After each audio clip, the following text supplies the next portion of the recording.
Hey guys, it's Matt. This one is unbelievable. I'm just going to do this on the fly.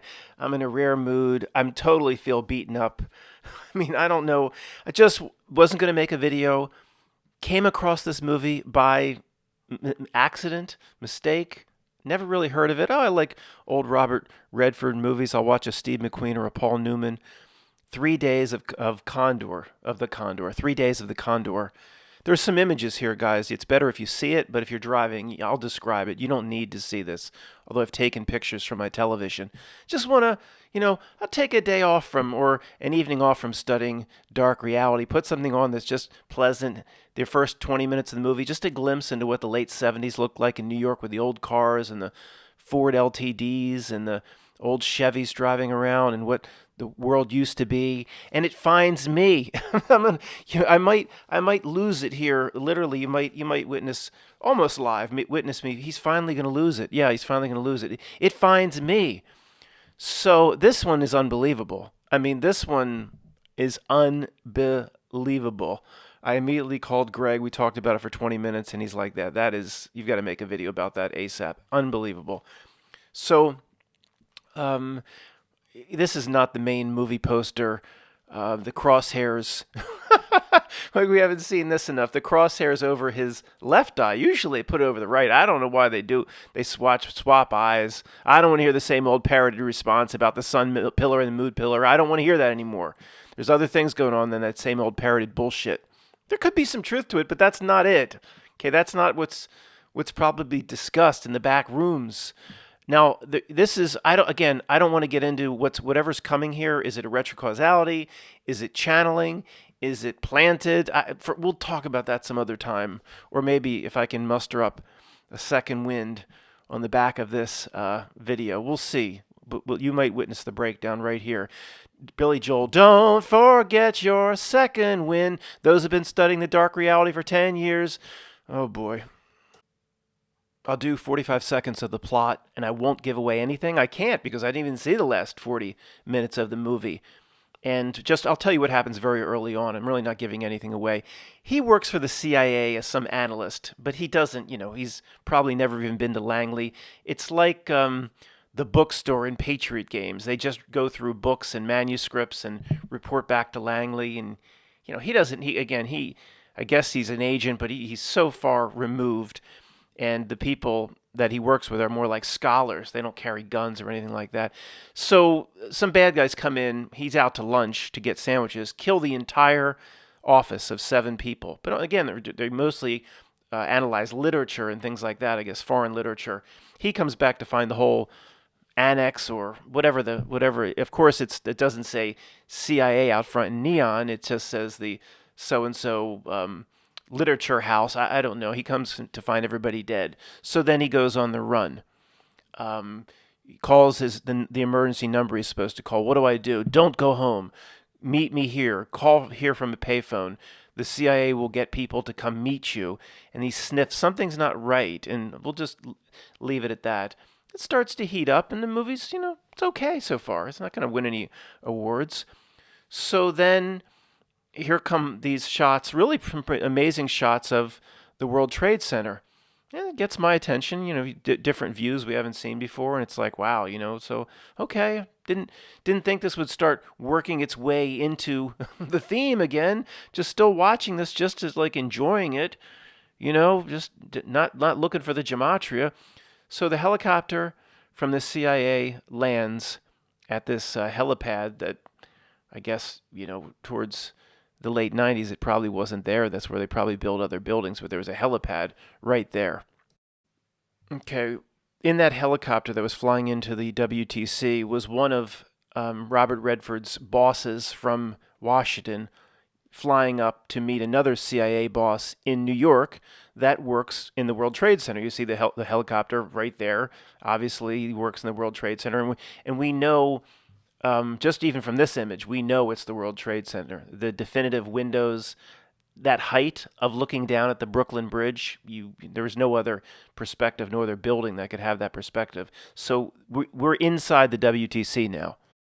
Okay, Robert Redford calls the secret number from a payphone that's a few blocks away, or if he's down in Battery Park, I don't know, wherever he is. And he gets the switchboard on the phone. And this is where it starts to happen. His code name is Condor. Okay, his code name, if something goes down, is Condor. And this guy is going to route the call to his bosses by saying, oh, yes, Mr. Higgins, his boss. Mr. Higgins, we have contact 11. It's something like that. Condor 11 is on the phone for you. And they know one person survived the massacre at the little CIA library, and it was Robert Redford that survived it. He's like, we have Condor 11. Okay, the 11 is introduced, and as they set the whole scene now around the WTC. So now it's starting to get my attention. Remember, I'm just watching for fun. Then here comes the WTC, then the 11, and then I'm starting to think, wait, oh, come on, man, not again, Not, but then I love this stuff, so I'm very interested in it, of course. But part of me is like, oh, just not a. I'm sitting down just to watch for fun, and here it comes at me again. But again, overall, I do like. It's fascinating when this pops up. And obviously, if it was just about an image of the WTC and Condor 11, that's not enough, of course. Then they show this shot out the window. This shot of the person I just showed, one of his bosses, one of Robert Redford's bosses, this shot out the window. And I realize this office is literally in the exact spot, probably on floor 91 or 92 or 93. I don't want to get into official narratives here. We're just going to go with the official narrative, not a sidebar. This is the office is the exact spot per the image of the Empire State Building out the window of where Flight 11 hit. Quote. Okay? So I'm like, you've got to be kidding me. So big images of the WTC as the helicopter lands. I showed you some of those images. Very interesting to see on the big screen. Then codename Condor. Let me patch you through to Director Higgins, Condor 11, and then boom, a shot right after they say Condor 11. Condor's also a bird, a big soaring bird. Then they go right to the shot out the window, which tells you exactly where in the WTC this office is, the office of Robert Redford's boss. Well, you saw from the image looking down to the Brooklyn Bridge, he's got to be up around, 85 to 100. We don't know exactly, but probably they put it exactly where the hole was. It's that face because it's the face that looks out to the Empire State Building. Quote, Flight 11 came down across the city, and those geniuses, that's all legitimate. The Monette brothers or whatever, the Naudette brothers or the Dummy brothers, they're filming just out to do a documentary about the fire company and spun around and okay, sure. But that it came down, past the Empire State Building. So WTC, Condor 11, they're in the office is in the exact spot where the hole was created. The exact face, the exact floor for the most part. I can't say the exact floor, but this is no coincidence at this point. And here we go again. We're not going to get into it. In this one. Is it called in, planned 50 years ahead of time, retrocausality, channeled? We'll talk about it some other time. It's just, is anybody going to say to this one, like a few people said to the last one about Tom Petty, like a couple of people and names that were new, like YouTube names that were new to me, like this is a real stretch. I mean, no, it's not. No, it's not. We've seen close to 1,000 of these types of things. I'm not talking something this significant. I'm talking about the endless comic book covers that show the WTC being destroyed and all that stuff. A couple people in the last video are like, "Oh, you have Tom Petty walking by the Chrysler Building and the point on top and getting it, and that's a stretch, man." No, you haven't studied it long enough. We have now, and then the next day, a big, gigantic, massive example like this pops up. Just the next day. It just keeps coming and coming and coming. guys. I can't imagine these all existed. It's almost like they're being created, but I don't know if we're going to get into that. Here, just quickly show you another picture of inside this guy, Mr. Higgins' office. He's one of Robert Redford's two bosses in the CIA. And again, we saw him looking down at the Brooklyn Bridge, which shows you basically what floor he was on, and then the image of the straight shot back to the Empire State Building, which is the exact path of, quote, Flight 11. Okay, I'll just keep it on this image for a while, guys, as I get the information out. This comes into play a little bit later. It's mentioned in the movie called the Ansonia, Ansonia, Ansonia Hotel. Built, construction started. Just, of course, another Gilded Age building has to come into play. Another one of these beautiful buildings built before the portable diesel generator, 1898 through 1901 or something, or 1905, the Ansonia Hotel. So let me just tell you what happened. I see what I see. I go back and rewind it. I said, oh, you got to be kidding me. Here we go again. And it's like the Matrix code starts flowing. I thought, well, there's going to be more here if I go back and look at things closely. Of course, there's going to be more. And if anybody's screaming at me saying, Matt, you went back and looked at it closely expecting to find something, then reality's going to give it to you. Yeah, probably, but let's just go with it. So then I go back and let me just explain exactly what happens in that scene. So he's calling from the payphone. I'm not going to go back to the picture. I'm just going to deliver all the notes right now that I took as I went back over it 4 or 5 times. From the payphone, he dials this, I guess, the secret number to get to the CIA phone, routing place where they route the telephone calls around. He dials 111 3 ones 222 333. It's a rotary. It's going 111 2. So that the first 111 is 3, 222 is 6, 333 is 9. The 369 of Tesla. Maybe we'll try to bring that in later. Well, obviously, I'm not. That's above my pay grade, but I'll try to make some connections related to the Judy Wood book that I'm reading that Rod gave me. But so 1112, okay. Then, Condor, we'll route you through to Mr. Higgins' office, Condor. Condor being routed through, Condor 11, immediately the perspective out the window showing the flight path of 11, Flight 11, down through mid, upper, and middle Manhattan. Okay, we talked about that. Then his boss, he actually gets on the phone with his boss, and his boss says, we need to come pick you up. You're in danger. The rest of your office was killed. And of course, this is where Robert Redford becomes a little skeptical of are they involved? Are these people that I work for at the CIA involved? And his boss says, do you know the Ansonia Hotel? And again, I'm no gematria expert. I'm just going to, there's things here. I can just sniff the Matrix code, but I didn't spend a lot of time on it, and I'm no Zachary Hubbard on this stuff anyway. So Robert Redford, yeah, I know the Ansonia Hotel. It's Broadway, I think, right, in 71st. Broadway and 71st. And he says, no. The boss says, he emphasizes it. I'm like, that's Matrix code being delivered. The emphasis was like, no, it's Broadway and 73rd. So then you get into things like, 7 and 1 is 8, and the 7 and 3 is 10, and then that 8 and 1, another 9. And I mean, again, I'm not going to keep doing with the gematria. I'll embarrass myself. It's just not my thing. But I can tell when they're emphasizing something. So he says, oh yeah, not Broadway and 71st. The Ansonia Hotel is Broadway and 73rd. Now you be there in 1 hour, Condor, at 15:30. It's another 9. You be there in 1 hour at 15:30 and enter from the 73rd Street side. Enter the alley behind the Ansonia Hotel from the 73rd Street side, he says. Okay. So I'm watching this movie on Amazon Prime, rewinding it a few times to get all the details of what's being said and write down. Of course, why would they use this? At the time I wrote down Ansonia, Ensonia, and I never heard of it, the Ansonia Hotel.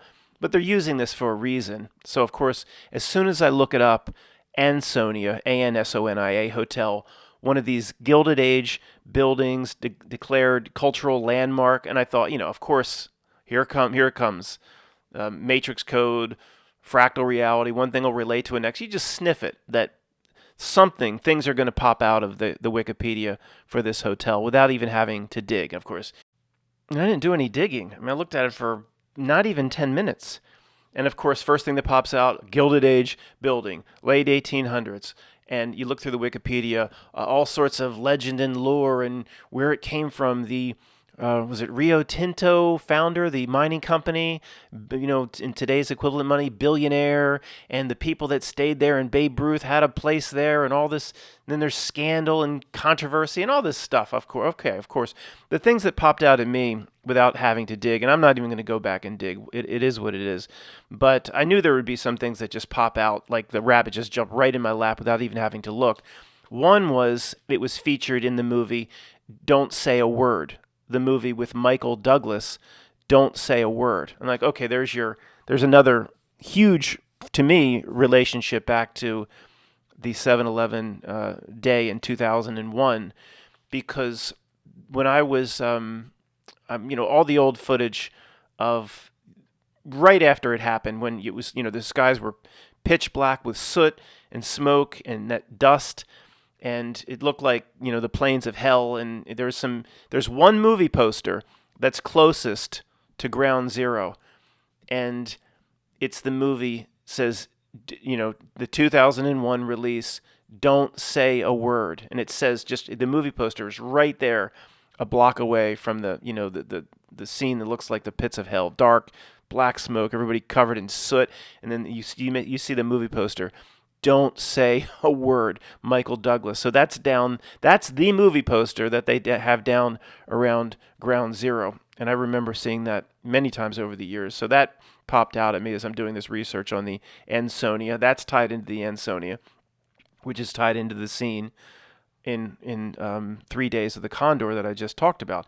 And then also in the Wikipedia for Ansonia, in 2012, a TV show was shot there, or was tied into a TV show called 666 Park Avenue.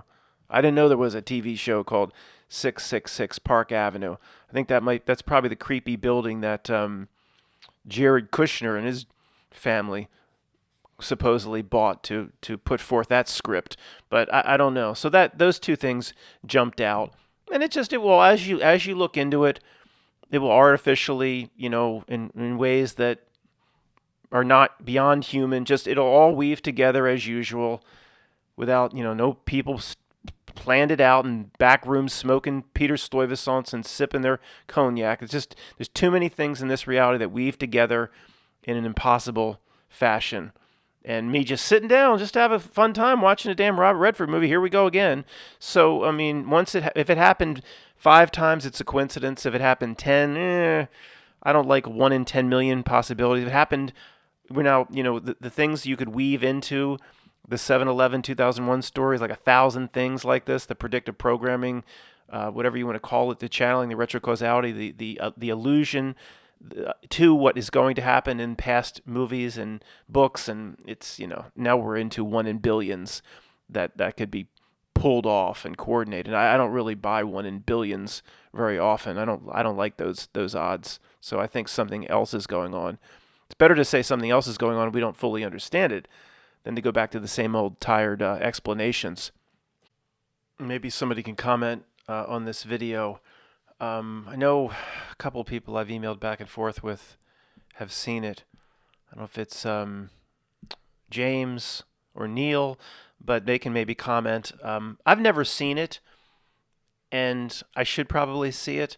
But I guess the main point is, this is the main movie poster that was in Lower Manhattan around the WTC on the big day, and like some. Different types of formats. They might, like at a bus stop, there could be a movie poster, and there was one that I saw again in the really one of the real nasty scenes of people just covered in ash. It was a pretty big poster, but not gigantic, maybe 10 feet. I'll try to find the image sometime, guys. But the point is, of all the movies that could have been, it's Don't Say a Word, Michael Douglas, who, you could play that fractal game with him, the game and all the strange things he's been tied to. And then it says, I'll never tell at the top. I'll never tell.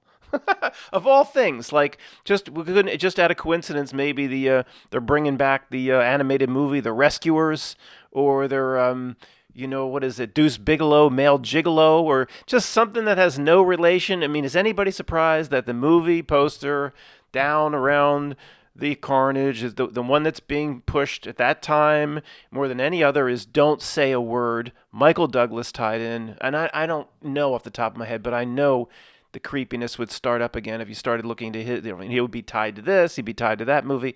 And then the tagline, I'll never tell. Why not Deuce Bigelow 2, Male Gigolo 2, or something that you would have no relationship whatsoever? And then people from my last video about the Tom Petty, like, that's a stretch. You're just no. You have work to do. Whoever said that was a stretch, you have no idea how the reality operates at its fundamental weaving spiders level. We don't either, but at least we're getting we're kind of sniffing as to how it works. There's a whole lot going on here that's way outside the perceptions and bookends of your average Joe. Oh, Matt said weaving spiders. That's on the plaque above the Bohemian Garage. He must be in on it. That was a code word. No kidding, genius. That's really good.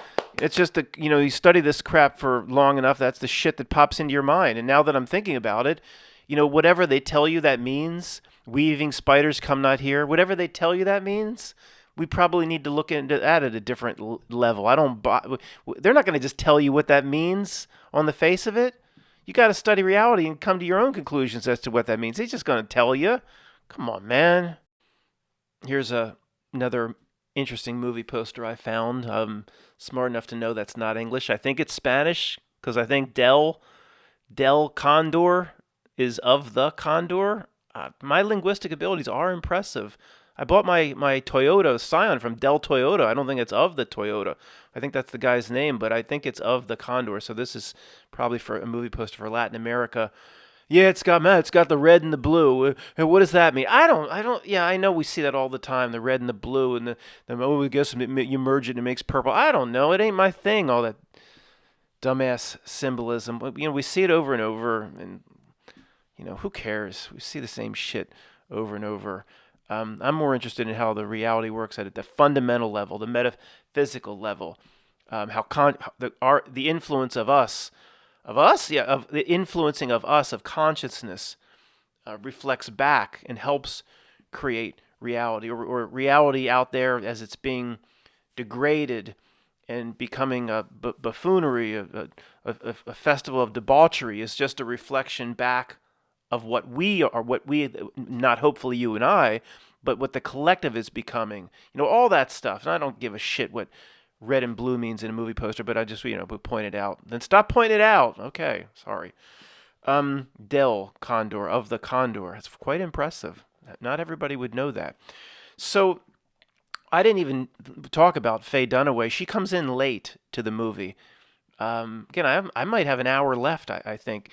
And he takes her, I'll just mention, he kind of takes her, doesn't want to take her hostage or put a gun to her, but he needs a place to hide. He wants to hide out in her apartment. He just meets her on the street. And basically he's like, I'm not going to hurt you, but take me to your apartment. I'm running for my life. And I think there's a romance coming, but, that was pretty predictable anyway. So, of course, you can just sniff it out. You look into the career of Faye Dunaway, and I have no idea. So before I just looked at it 5 minutes ago, like something about Mommy Dearest. I have no idea what she's done. I know her well. I mean, I know the name and I know she's a big star, but you can just sniff out when reality is going to give you something that connects. So you can kind of read the Matrix code. And I knew there would be something, and there is some major connections to what we're talking about now. And again, to the people, paradigms screaming at me like that's the reality's giving it to you. It's giving you what you expect to find. Yeah, we need to keep that theme going. And instead of just repeating it, I need to start understanding it instead of me just repeating that over and over again. But Faye Dunaway, right before the 3 days of the Condor, the Towering Inferno, the Towering Inferno. Really? Really? That was the movie she made the year before? And then she made, I don't know if it was just before or just after, Network. Huge, gigantic truth drop movie. The scene in Network at the executives table, or I don't remember it. I think it's the character that played with Gene Hackman when Gene Hackman played Lex Luthor in Superman, the original, who played the sidekick to Lex Luthor, gives that conspiracy speech in Network, and it's all true. I don't remember what he says, but it's all true. Yeah, I've referred to that speech before. I just can't really remember it now. So you, of course, you just can sniff it out. You go research the career of Faye Dunaway, and there's going to be connections. It's the way that fractal reality works. Guys, there are other things that I wanted to talk about, but I think I'll wrap this up. Little things, but actually one thing is major, but probably save it for I'm reading the Judy Wood book, and I'll probably save that for part of that presentation. But just back to this scene when Condor he calls in, people are trying to kill us, and this guy who routes the call from Robert Redford to the top bosses of the CIA, just the way he says it right before Condor 11 is announced. Yes, Condor, routing your call to New York Center, routing your call to New York Center. I don't know if many of you don't know much about air traffic control. I used to listen to air traffic. I used to do a lot of flying in the mid 90s for my job out west, and I used to listen to the air traffic control. You could listen on a certain channel. That's when they had like you plug in a headset to your arm. Like if nobody under age 35 knows what the hell I'm talking about. You plug in to your arm, and right on the arm you could push channel 1, 2, 3, 4, 5. People over 45 going, yeah, I remember that. You put the stupid little buttons on the arm, and then you remember there was an ashtray. You remember that? How old are you? Remember there was an ashtray in the arm. You can believe that. That goes back to the late 70s. You could listen to air traffic control like, yes, New York Center, come, passing you off to Dallas Center, take Angels 10, or I guess that's military, but bank, you could hear New York, just the way it's done. New York, it's very air traffic control. This scene, and it's all of these things happen 30 seconds apart, right after the helicopter lands in front of the WTC. Thanks, guys.